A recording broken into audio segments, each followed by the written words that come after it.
พามาเบิ่งบรรยากาศกลางทงอีกมือหนึงพี่น้องในช่วงสายๆพามาเลาะเบิ่งเฉียงหน้าหน่อยพามาเลาะเบิ่งน้ำป๊าดขนาดหนาแรงเด้พี่น้องหม่องนี้น้ำบ่ทันได้บกอยู่น้ำบ่ทันได้เบิดอยู่พี่น้องตามทุ่งนาก็จะเป็น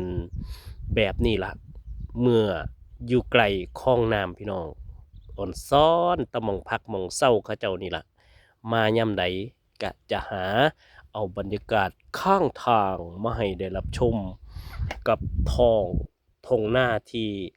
น้ำอ้อเจาะแอแจ๊ะกับบรรยากาศที่สวยๆงามๆของเวลานี้ของวันนี้มาให้ได้รับชมรับเบิ่งเด้อพี่น้องเด้อเหลียวลงทง